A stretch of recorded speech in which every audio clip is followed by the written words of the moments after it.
cofondatrice de Bing Drink. Europe 1, la France bouge. La pépite. Alors Jeanne, vous, Bing Drink, ça a 1 an à peine.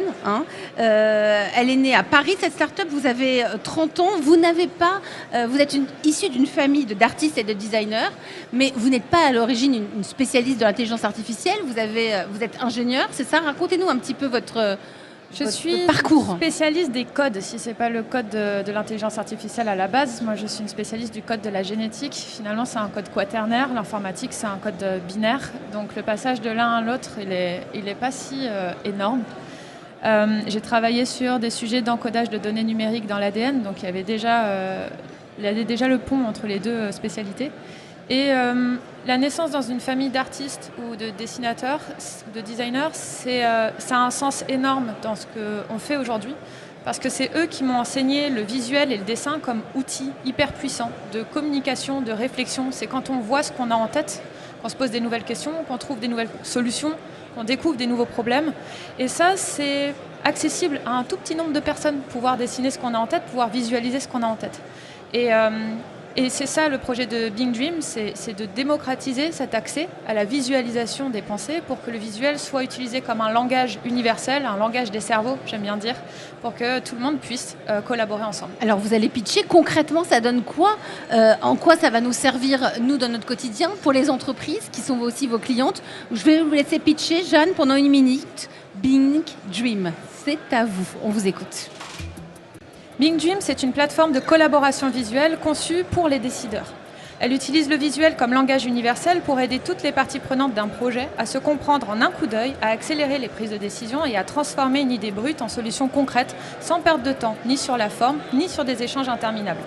Notre technologie s'intègre directement dans les workflows des entreprises et repose sur une architecture propriétaire basée sur l'intelligence artificielle qui permet de générer en temps réel des visuels précis et adaptés à chaque contexte pour mieux structurer les idées complexes et collaborer et décider plus vite.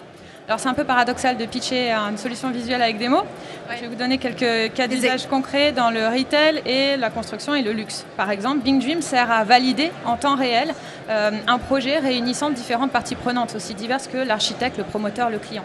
Ou encore à co-concevoir en temps réel un flacon innovant ou un autre objet en s'accordant visuellement sur des contraintes techniques avec ses fournisseurs industriels.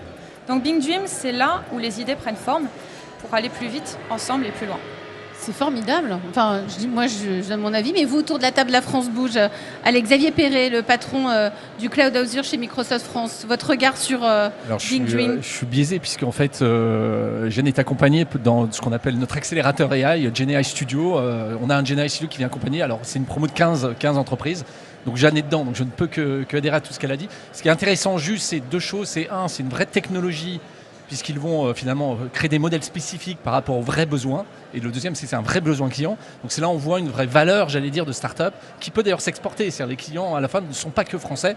C'est là où on essaie d'accompagner avec Microsoft ce type d'entreprise. Gontran Pobé, le patron des activités de data d'IA SoundOnePoint. Votre regard, Gontran, sur la start-up de Jeanne Lepayet? Le regard, ce qui me fascine, c'est qu'on est biaisé pour le coup par l'approche ChatGPT qui est très textuelle. Alors il y a eu d'autres. Oui, parce qu'on la pense que comme ça aujourd'hui, l'IA, ChatGPT. Et là, il y a ce côté multimodal, c'est le nom consacré, qui permet de faire interagir différents types de médias, et donc notamment du graphisme là. Et c'est la quintessence finalement de ce qu'on peut imaginer faire en ce moment. Et de ce point de vue, ça participe à la révolution. Donc c'est l'IA, Jeanne, qui va traduire mon petit schéma avec des mots, avec quoi? Comment elle va le traduire? Alors ici, c'est marrant parce que ChatGPT, OpenAI a sorti il n'y a pas longtemps un guide de 29 pages sur comment donner des ordres à l'IA, en gros. Bing, il donne juste du contexte. Et le contexte, il est uniquement visuel. On peut utiliser 3-4 mots, mais il n'y a pas besoin spécifiquement. Et tous les algorithmes qu'on développe, ils sont là pour interpréter justement l'intention visuelle de l'utilisateur. Donc c'est quoi son contexte, c'est quoi son intention, il s'adresse à qui? Et surtout de diriger l'IA vers là où on veut la diriger et pas avoir le problème d'hallucination qu'on voit beaucoup dans l'image. Ça veut dire quoi les hallucinations? Les hallucinations, c'est des apparitions d'éléments qui ne sont pas demandés qui peuvent jouer sur la créativité des gens. Bah, tiens, ça me fait penser à quelque chose, j'ai envie d'explorer cette piste, donc ça peut être intéressant. Qui peuvent aussi être frustrants quand l'idée de base elle est assez précise, donc on travaille beaucoup sur ça. Interpréter l'intention des utilisateurs, interpréter le contexte de collaboration. On ne s'adresse pas que à des designers, d'ailleurs c'est pas notre cible première, on s'adresse à des gens qui ont du mal à visualiser. Quand vous l'évoquez, on se dit bon, c'est pour les agences de pub, c'est pour les pitchs, les faire plus rapidement, mais c'est pas ça. Non, du tout. Vos clients, c'est qui aujourd'hui, Jeanne Lepayet? Par exemple, un cas que j'aime bien citer parce que je le trouve assez parlant, c'est quand on vend notre solution à des sales dans des grands groupes. Le sales, il n'est pas forcément designer, d'ailleurs souvent loin de là, mais lui, il doit comprendre un brief client et il doit le comprendre vite et précisément pour que quand il retourne dans sa société, il puisse dire bah voilà, c'est ça le brief client. On a testé telle et telle chose en temps réel, on s'est accordé sur ça et c'est là-dessus qu'on part et on est d'accord et on ne perd pas 3 semaines. Donc pour le retail, très très efficace. C'est ça. Ouais, je vois ça. Nous sommes toujours au Palais de Tokyo pour cette Revolution Summit avec OnePoint. C'est pour ça que si vous nous rejoignez maintenant sur Europe 1, il y a ce bruit de fond parce qu'il y a beaucoup de monde, ça grouille un petit peu partout. Plein de très belles surprises prévues pour toute cette journée qui a démarré ce matin. Je me tourne vers vous, Gontran Peubé de OnePoint. Parmi les intervenants, l'historien, le professeur d'histoire de l'Université hébraïque de Jérusalem, Yuval Harari. Pourquoi Yuval Harari ? Yuval Harari parce que historiquement, alors c'est la 3e édition comme vous le disiez, on a toujours voulu, en s'inscrivant dans le côté holistique de notre approche, avoir le témoignage philosophique, anthropologique, un petit peu décalé. Donc avoir un petit peu ce recul, avoir le recul philosophique. Il est nécessaire ce recul quand on parle d'IA ? Je pense qu'il est indispensable. Pourquoi ? Soit on fonce tête baissée et puis on sera des chevilles ouvrières, soit on prend justement ce recul pour accompagner avec clairvoyance et avec à bon escient nos clients. Et c'est ce que nous essayons de faire. Et je crois que c'est aussi ce que viennent chercher l'ensemble des partenaires, des clients qui sont là aujourd'hui. C'est un format qui est finalement assez inédit. Et donc depuis 3 ans, on fait intervenir un philosophe, un historien, un anthropologue, pour justement apporter ce regard décalé et finalement être toujours dans la logique du science sans conscience n'est que ruine de l'âme. Oui, donc c'est cette conscience qui revient au centre des préoccupations. Xavier Perret, en plus vous l'avez, là le livre, je vois dans le studio d'Europe 1. Donc le livre de Yuval Harari, le dernier c'est Nexus, qui lui, donc c'est une plongée au cœur de l'IA, de ses promesses, mais aussi de ses dangers. C'est pour éviter les dangers que vous faites venir un Yuval Harari au sein de la Revolution Summit ? C'est pour prévenir tout cela ? Il est ni prophète, ni garant des dangers futurs. Donc non, si on le fait venir, c'est en se disant que nous sommes avant tous des humains, là, dans ce palais de Tokyo aujourd'hui, et que quand on va repartir euphorique ce soir chez nous, euphorisé par les promesses des algorithmes, par les promesses des startups, par les promesses de nos partenaires, on n'en est pas moins des humains qui parfois ont des inquiétudes, ont des cas de conscience, se disent est-ce que l'information n'est pas biaisée ? Et c'est justement pour apporter cet éclairage complet que nous faisons intervenir ce genre de personnes. Vous, Jeanne Lepayet, vous êtes là pour confédératrice de Bing Dream. Vous prenez ce recul, vous êtes en plein dedans, dans cette intelligence artificielle, vous avec le graphisme en plus qui est entré dedans. Est-ce que vous avez besoin de ce recul pour la transformation de votre métier ? Parce que lui aussi, votre métier, il peut évoluer entre la start-up qui est née il y a 1 an, celle d'aujourd'hui et celle dans 1 an. Elle va évoluer, elle va changer. Ce qui est vrai, c'est ce que disait Gontran, l'IA, c'est vraiment un sujet de transformation des process des entreprises, que ce soit pour les entreprises qui les créent ou que ce soit pour les entreprises qui en sont clientes. Et à mon sens, on ne peut pas se porter garant et accompagner la transformation de nos entreprises clientes si nous, on n'est pas capable de gérer notre propre transformation des process en interne.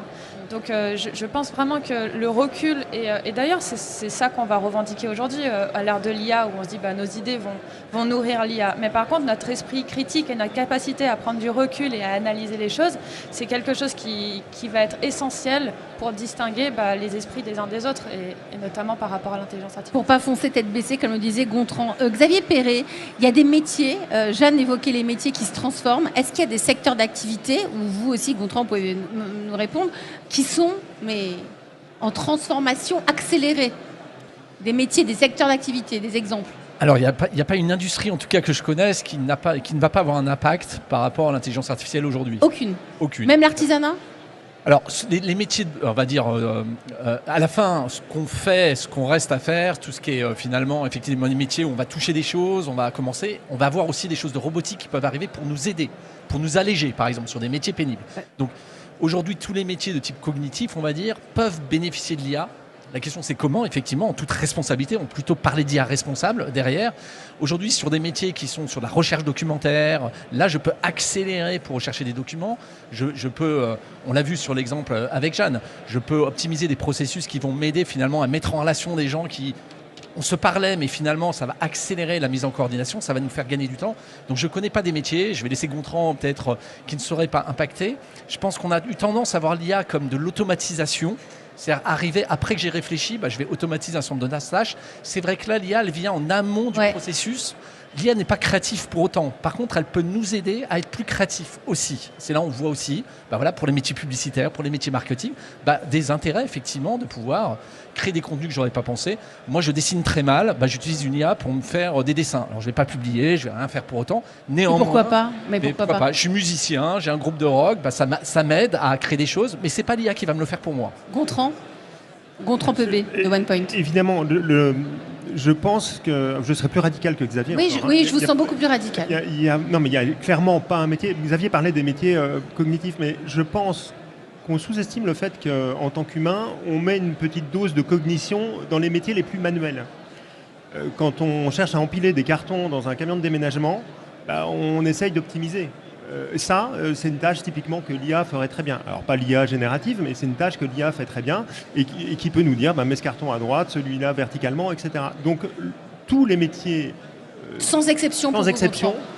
Et vous parliez de l'artisan et on parlera certainement du monde agricole après. Dans quelques minutes. L'artisan, il faut qu'il commercialise ses produits, il peut avoir des réflexions sur de nouveaux matériaux, de nouvelles formes. Donc vraiment sans exception, je pense que tous les métiers sont impactés. Allez, on va parler, vous restez avec nous autour de la table de la France Bouge. Ce soir, la France Bouge au Palais de Tokyo.